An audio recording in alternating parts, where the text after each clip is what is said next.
광고 하나 먼저 드리겠습니다. 내일 새벽 예배 마치고 난 뒤에 20분 딱 기도하고, 그리고 이 본당하고 바깥에 있는 크리스마스 추리 장식 리무브 하겠습니다. 그래서 모두 좀 도와주시기 바랍니다.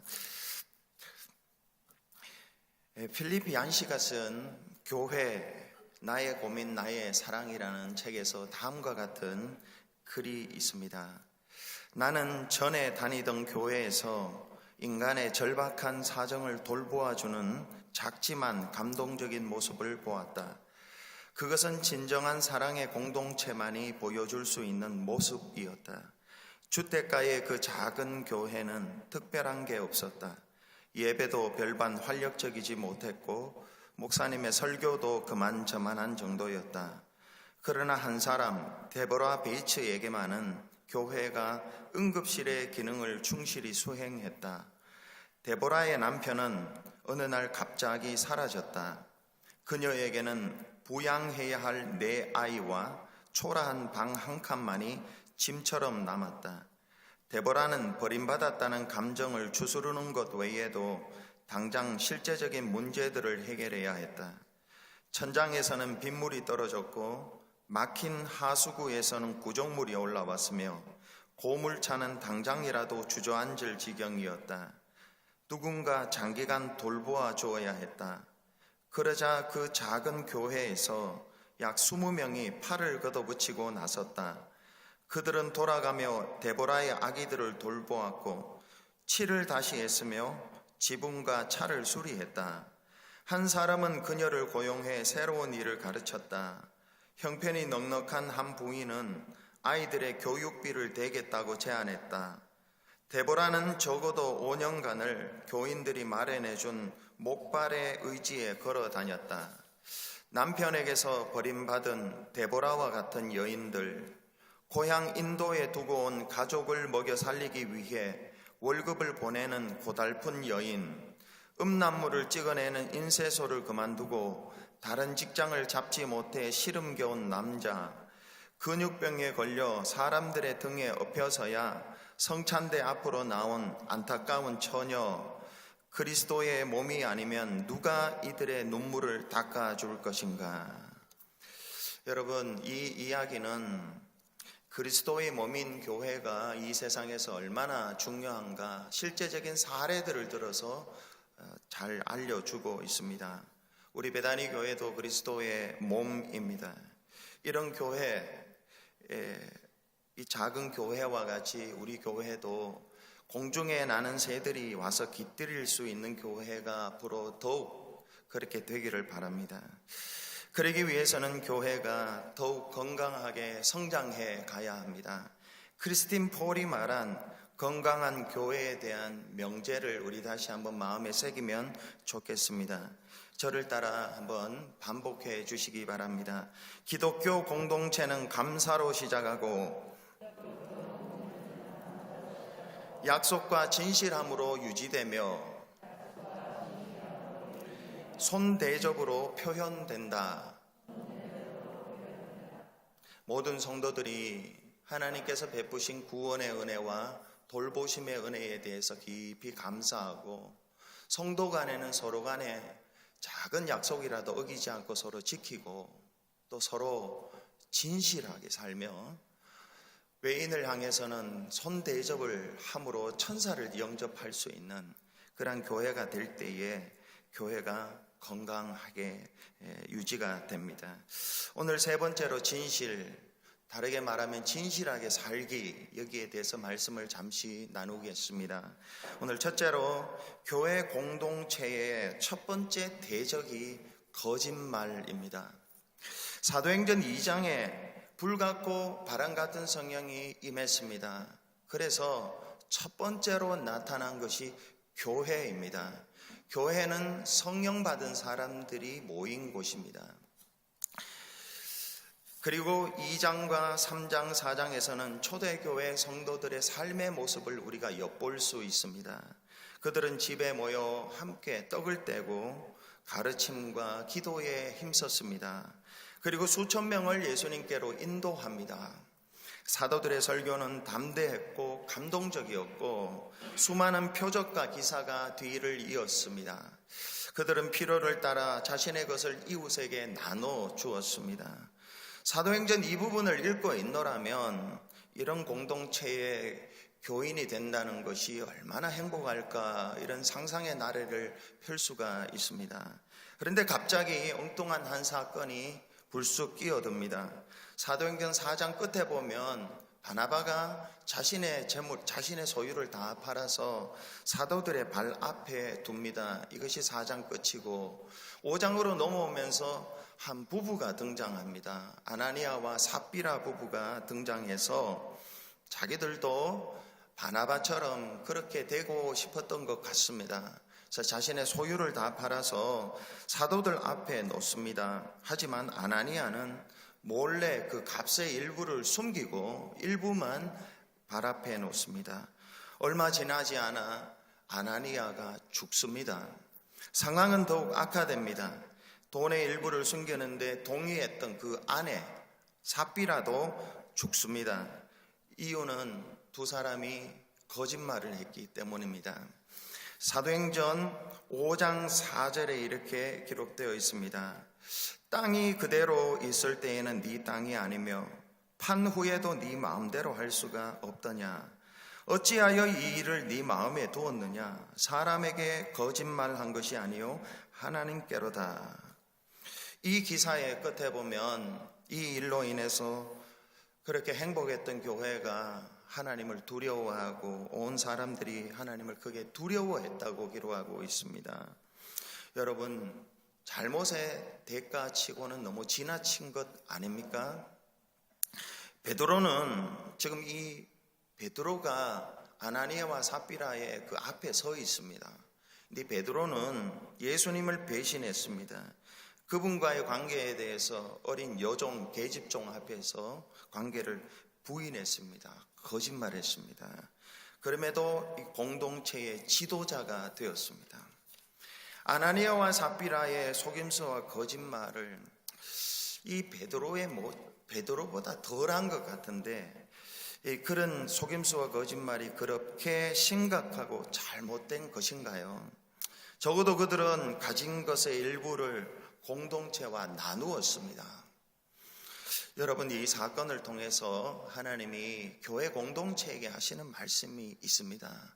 두 가지인데, 하나는 기독교 공동체의 거짓의 위험, 거짓말의 위험성이 초기부터 시작이 된다는 것이고, 또 하나는 그것을 초기에 처리할 수 있어야 한다는 것입니다. 왜냐하면 이 거짓말을 초기에 처리하지 않으면 그것이 전염될 수 있고 그것이 하나님에게 죄가 되어서 하나님의 공동체가 무너지는 주범이 될 수가 있기 때문입니다. 여호수아와 그의 백성들이 가나안 땅에 들어갔습니다. 첫 번째 전쟁이 여리고 성을 무너뜨리는 것입니다. 그 성을 하나님의 크신 은혜로 전쟁에서 이겼습니다. 그런데 그 다음 너무나 작은 아이성 전투에서는 무참히 패배했습니다. 거짓말 때문이었습니다. 승리하는 공동체의 초기에 거짓말이 등장하는 이 아간의 거짓말 때문이었죠. 승리하는 공동체의 초기에 거짓말이 등장하는 것을 우리는 구약 성경에서도 확인할 수가 있습니다. 하나님은 이 아간과 그의 가족 전체를 처리합니다. 그리고 그 후에 다시 아이성과의 전투에서 다시 전쟁하고 승리하게 합니다. 오늘 에베소서 4장 25절에 그런즉 거짓을 버리고 각각 그 이웃과 더불어 참된 것을 말하라. 이는 우리가 서로 지체가 됨이라 했습니다. 오늘 둘째로 이웃에게 참된 것을 말한다는 것이 참 어려운 시대를 살아가고 있다는 것을 우리는 알아야 합니다. 4가지 이유를 들어보겠습니다. 첫째는 현대는 또 교회도 많이 그렇습니다. 성공과 결과가 더 중요한 시대입니다. 포토샵이라는 것이 있습니다.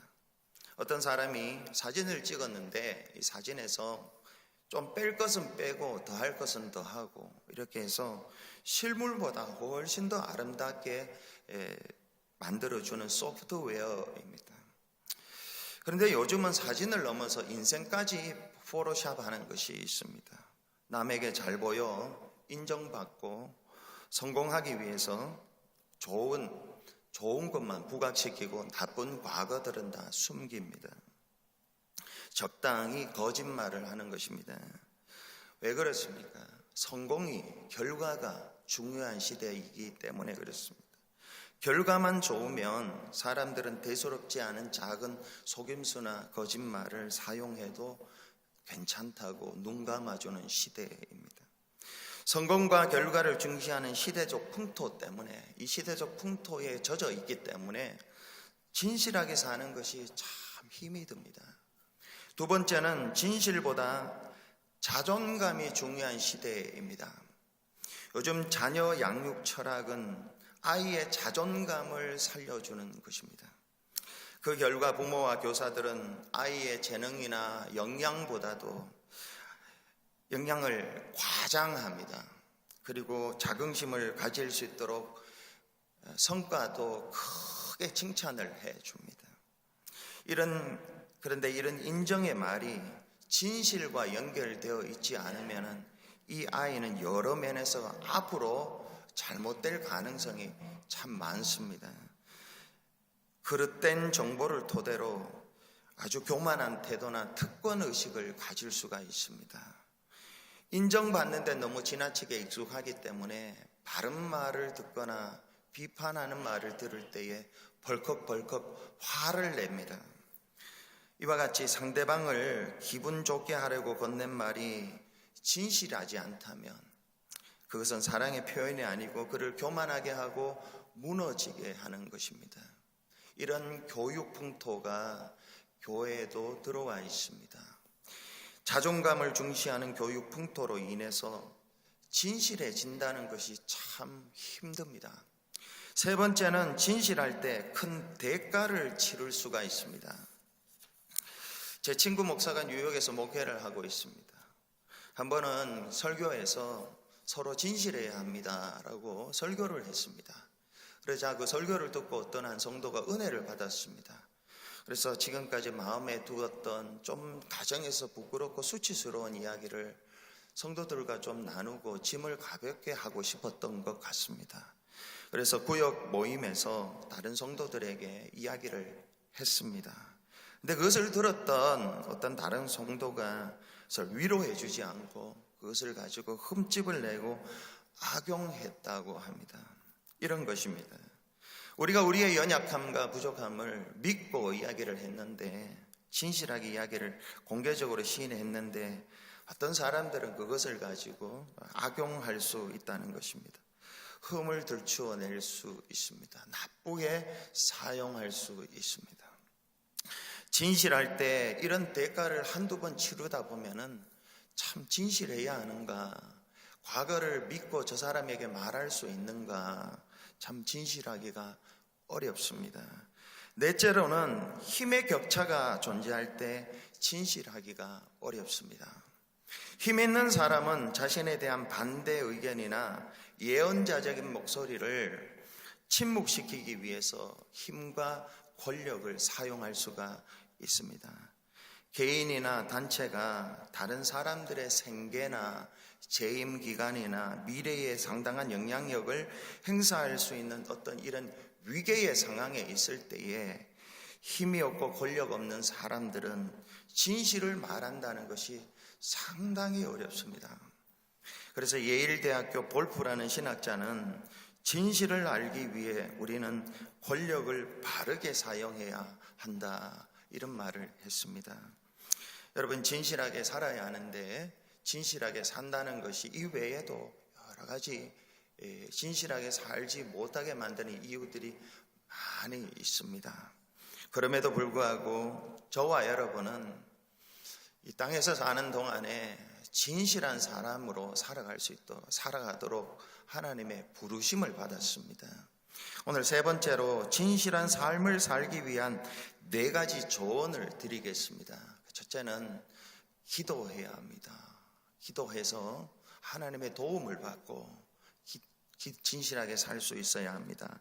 시편 86편 11절에서 13절에 다윗이 이렇게 기도합니다. 여호와여, 주의 도를 내게 가르치소서.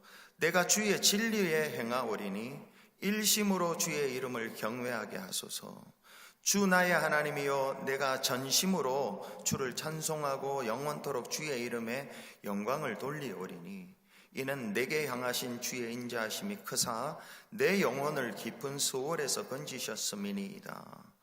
이것은 거꾸로 올라가면 다윗이 큰 죽음의 위기에 있었습니다.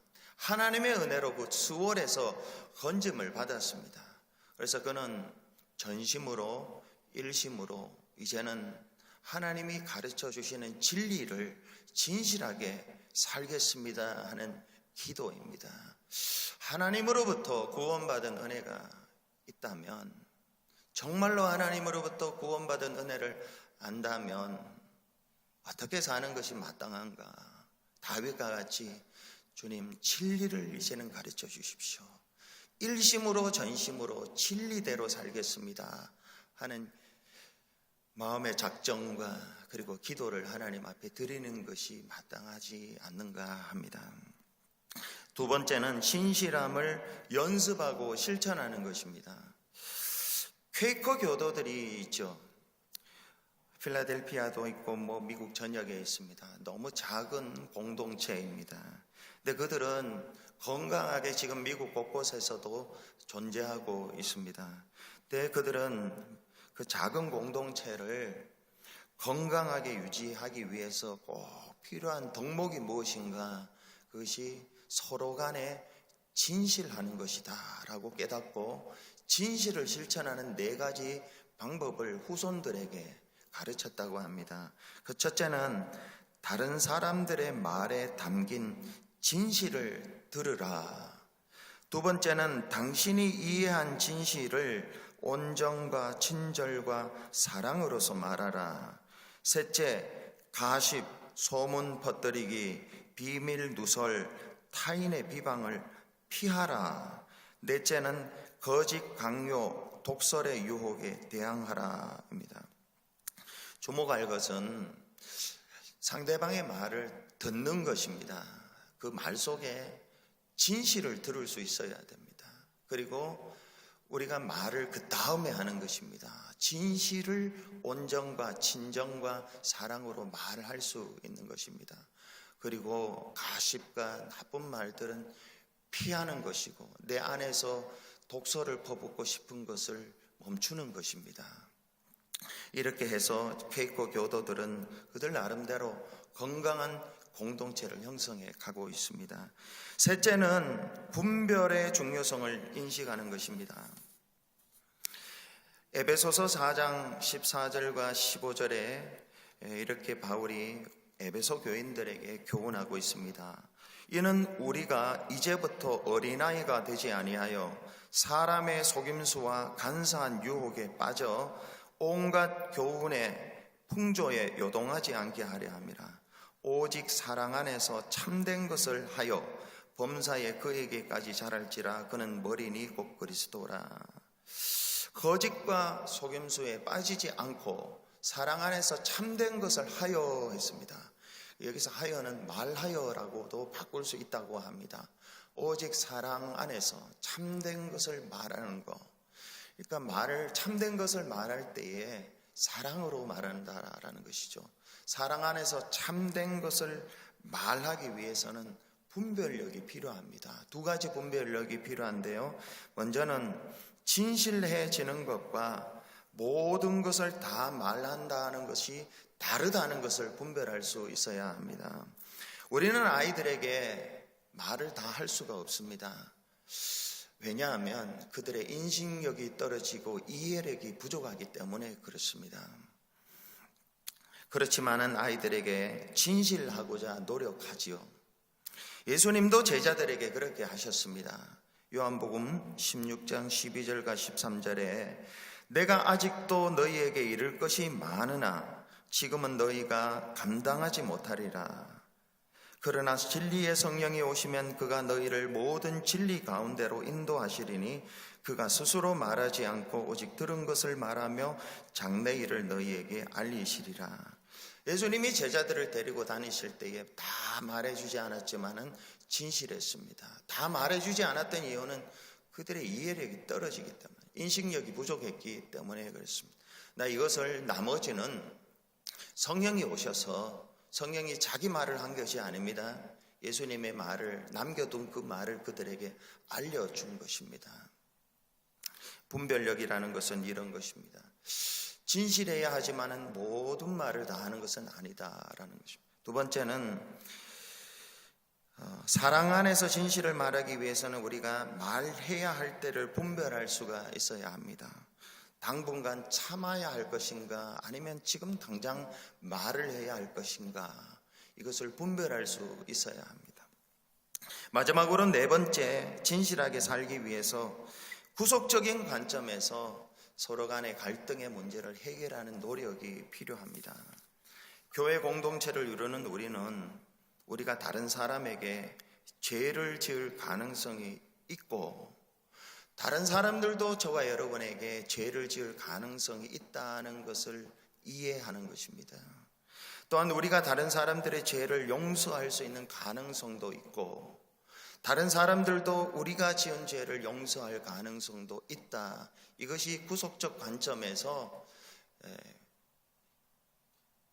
죄의 문제, 갈등의 문제를 해결하는 방법입니다. 여러분, 죄로 인해 갈등의 어려움이 있을 때에 함께 앉아서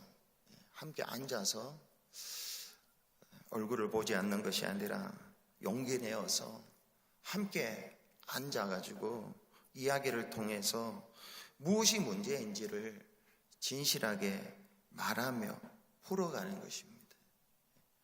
그러면서 용서하고 용서받고 하는 거, 다 죄를 지을 가능성이 있고, 나도 그렇고 저도 그렇고 여러분도 그렇고 용서할 가능성도 있고, 그러니까 이게 만나야죠. 만나서 서로 이야기하면서 이렇게 풀어가는 것이 중요합니다.